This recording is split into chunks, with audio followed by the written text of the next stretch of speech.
wanna hug mom. Come on, you need to have this moment, man. He's like hugging mom here. Man, it's like this wholesome cry.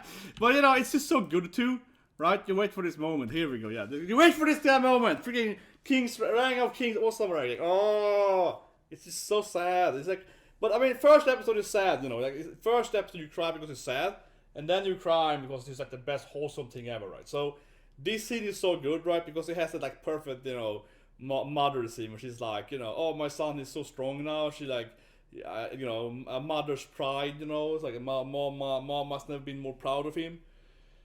And it's just such a good moment, right? It feels just so good there. She comes in, yeah, and he's like, I mean, this is obviously not what you waited for. I said that too, right? It's obviously what you wait for.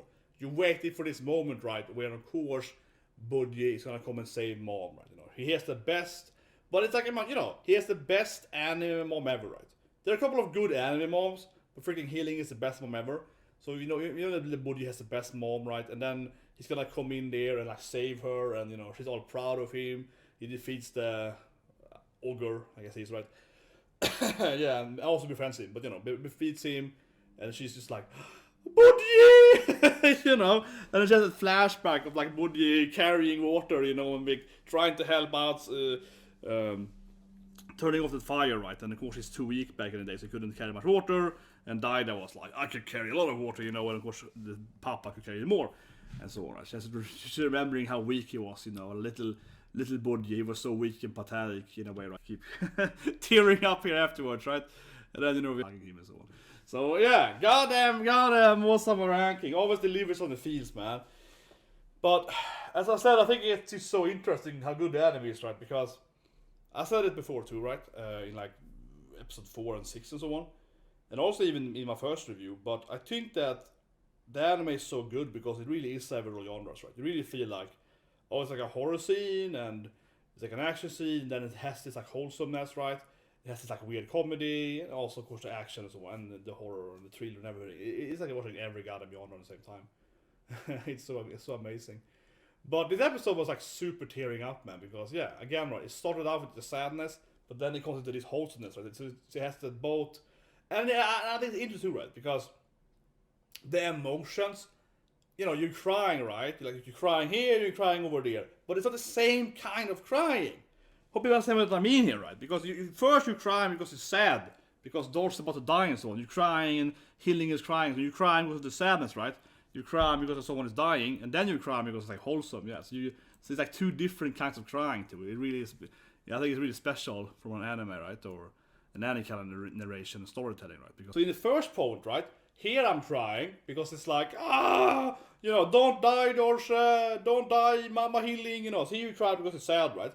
And you really feel her emotions and how she's trying to save Dorsha and then Snake and so on, right? And you know, Healing is, so I was trying to save everyone like Anne and so on, right? I was doing her best to try and protect people and so on, right? Freaking best queen ever. Truly a queen that cares about her people. Whew, I get emotional, right? And like this scene here. This scene here. If you don't cry to this scene, you have no soul, right? You see Healing crying here after she heals Dorsha, right? And like the flowers are coming up and she's all tearing up and she healed him and so on. Like, so, you know, so here again, right? You're really crying because like, oh god damn it, this shit is like freaking sad, right? It's freaking sad. I'm like, but it's really sad. And I mean, it's so good, right? Because now you're crying again. First you're crying because it's sad. Now you're crying because it's awesome and wholesomeness. Now you're crying because mom is so proud because she's like, Boji is beating him? You know, now you're crying because mom is like, oh my god, my son is so strong. I'm so proud of him. Yeah. Now you're crying because, you know, Healing is so impressed by her son beating the crap out of the orc, right? Yeah. Now you're like, oh my god, he became powerful. So now you're getting that wholesome cry. Then you have the hugging scene and so. What an anime. What a masterpiece of an anime. But I always said that I feel roller coaster anime is good. Like another anime, you know, I loved last year, of course, is, you know, we have a little Kanna here, right? You know, Kanna-chan. I said it yesterday too, right? Like, I think another anime, good example that it's also, for example, Dragon's Maid, right? In Dragon's Maid, you have an action scene, you have this like Elma Toru like love scene or whatever, and then you have some, you know, sweetness of like a Kanna scene with Sawakawa. That anime, I think, is also a good example of, in my opinion, one of the best anime as well as, you know, because it also has like, you know, wholesomeness, action, comedy, romance. It has like seven genres per episode too. It was really funny when Healing first is like stupid shadow shit. It insulted me, Dorsey, killed something. And he's like, I think that's like Boji's best friend, and he had Boji. Okay, fine, you're part of the family now, Shadow. That was hilarious. Yeah, she's getting all like embarrassed, and but she's trying, because you know how healing is. She's a little Sundar, right? Little proud queen, right? She's like, I'm not gonna talk to you, creature of the night. And then she's all like, oh goddamn it, no, I have to be nice to him. And she's all like embarrassed. And so here's the comedy. I think was spot on too, right? It really like, but I do think that healing though carries the anime like massively. Come on, like honestly, isn't healing the most prominent character? Both from like the role, like the whole, a little bit. I mean, from a Roman standpoint with her, bosses and all right, they kind of net her or whatever. Obviously as this like super wholesome mom, right? But also most of the comedy in many episodes is about healing, right? And her relationship with different characters. So yeah, I think healing is massive character anime. But this scene I think was really funny, yeah. Because healing is like that proud queen. So she can't really like stupid shadow thing. And then she's like, God damn it, then I have to be nice to him. And then she's like, oh, he's like, and that was she goes from like I was hating Kage, but she's like, annoying shadow thing into like, you saved my son. Oh, you might like let me adopt you. And she goes into like, I love you, Kage, you're my best friend. So she has like an emotional roller coaster, yeah, because then she's like, let's be friends for life. You're like my new son too now. So she goes from like, this guy is an insulting douchebag into like, God damn it, I have to approve of him because he saved Boji, into like, what? He's like Boji's best friend or something, and all this stuff, and then she's like, okay, I will adopt you, you're my son too now.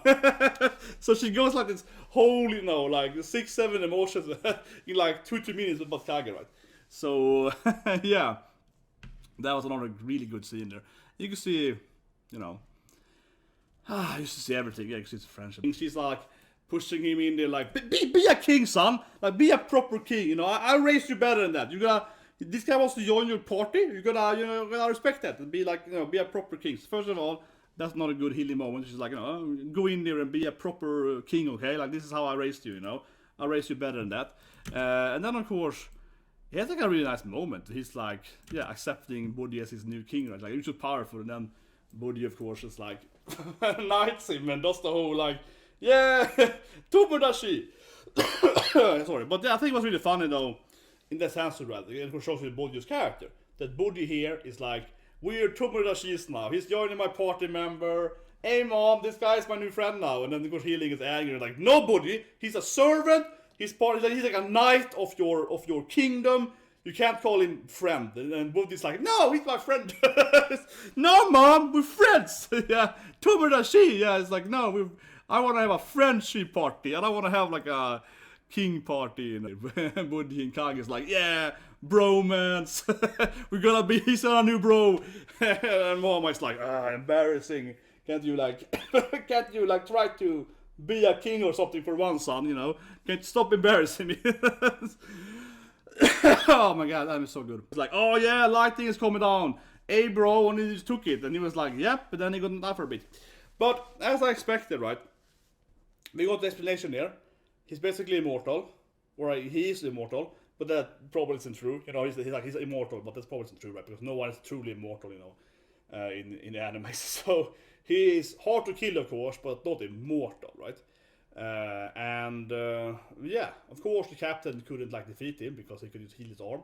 That being said, it kind of felt that the captain actually was a better fighter in this fight, right? We've seen him, be very good earlier in other fights. And it felt like he was probably better than an actual, martial art or whatever you want to call it, right? But of course, cutting off his arm didn't defeat him because he's a healer, right? So, but if he didn't have his healing powers, maybe the captain would actually defeat him, right? Like a better fighter. That being said, though, maybe Okken just didn't avoid, right? Because Okken is kind of a crazy guy. Maybe he doesn't care. Right? He's like, whatever you attack me, I take it, I heal, right? So it also might be that he just tried to avoid. So maybe he's a better fighter than Captain anyway. Perhaps. It's hard to say, right? Because he doesn't really care about the actual fight. That could be a thing. But as I guessed earlier, though, I do think this is pretty clear, right? That he got this immortality thing, and that made him evil, right? Because obviously, the other character seems to know Ocken, right? Like the king and so, yeah, and his family seem to know him from the past. They're like, oh, he's just a great guy, you know.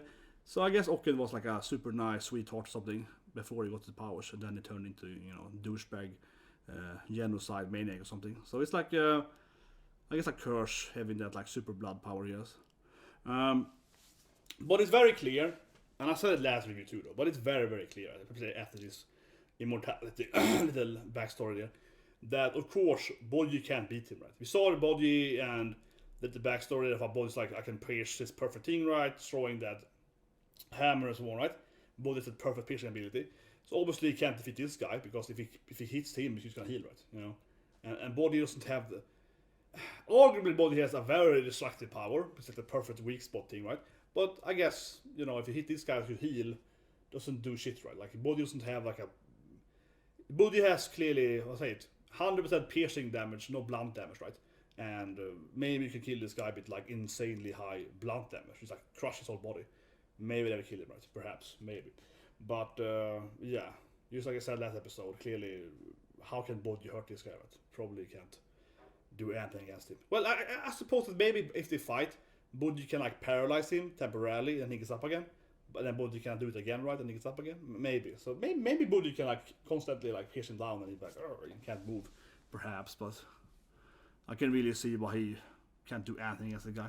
But I think it's fair to say that even if he's like a Doomsday, so if you know Doomsday for Superman and so on, Doomsday is immortal and he has the power, which is better Ocken than, right? Doomsday has the ultimate power to, he dies all the time in the beginning, right? But every time he dies, he becomes immune to what killed him. So he would be really good with his body. It's like, yeah, you paralyze him once and then he cannot be paralyzed again. So yeah, like that would be... Ocken doesn't seem to have that level of immortality, but you know, it's kind of similar, right? Like he gets back up again, whatever you do to him. But yeah, I mean, maybe Boji can at least hurt him temporarily, right? And then so she started screaming his name, right? So of course it shows her healing still casted by her husband. So even though she's trying to, you know, save Daida and seemingly is willing to kill Bossa, right, to save her son, she probably is willing to kill Bossa to save Daida, right? Because she knows how she's the best mom ever. But at the same time, though, showing that she did try to get sympathy from at least, you know, Bossa somehow here. And yeah, I think it was interesting because Bossa did react to it. He was like, healing is in trouble, right? So he was like hearing her screaming. He went out and he actually, of course, saw the door. And then he was like, wait a minute, Miriana told me not to do it. Yeah, so that's interesting. Because he went out, like, destroyed the door, and said he going to save his wife. And then it's like, no. Yeah, and then he went back. He was like, actually, I'm just going to go back in the basement. And also, as I said earlier, of course, he can escape whenever he wants to. The whole rope thing that they did, it wasn't mad if Bossa could escape it. So obviously he's in prison because Miriano's plan, right? Like he can obviously go out when he wants to. Like it doesn't matter for him, right? Like that rope to do shit against Bossa. It's like the Bossa, I mean, is said over and over again, right, to be the most physically strongest person, right? So obviously that rope doesn't do shit against him. But yeah, I think interesting. She managed to get Bossa's attention there, but he decided to be like, actually, I'm not gonna do it. That being said, though, what this might imply, though, it's hard to say, right?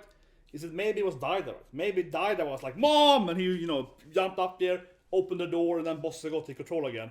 And was like, actually, no, I'm gonna go back. So, but I felt that it was Bossa doing it. Because he had like a little flashback of Miriano, right? Telling him to like not save them. And then he like went back. So, I think it was Bossa doing it. But you know, maybe it's part of Daida, right? Maybe it was slightly Daida also wanting to save Mom, right? You know?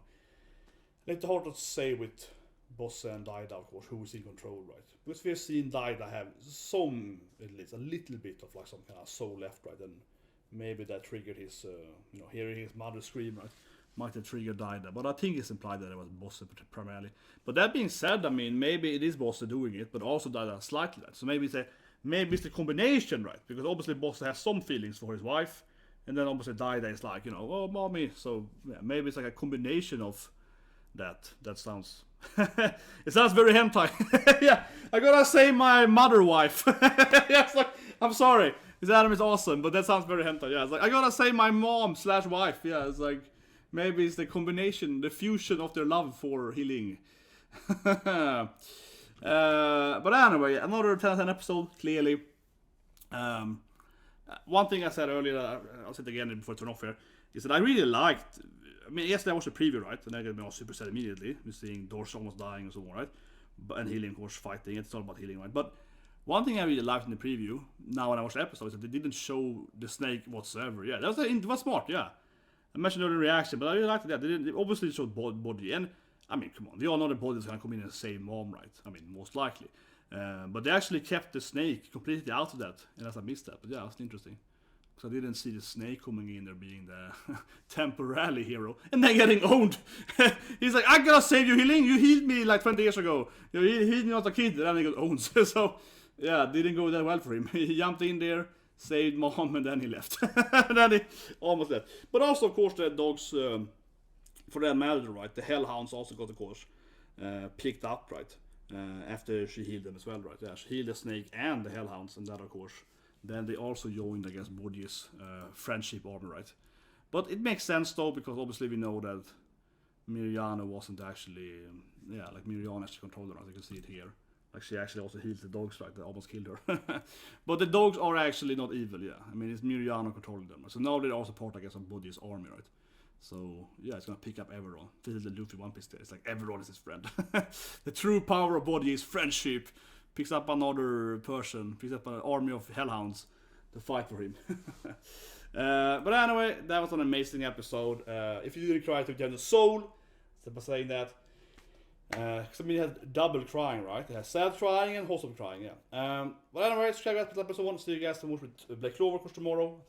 And the Harem Show. So that's Friday. Maybe I had to say something. But I know it's the 1 billion wife Harem Show. Which is like basically a hentai. It's like a hentai without, the sex, right? Yeah. It's like PG hentai. Yeah, it's a hentai without the actual fun stuff. It's just a dialogue, yeah. But then, of course, on Saturday we have freaking Marin-chan. Yeah, soon back again with Best Girl. But anyway, see you guys and have a great day.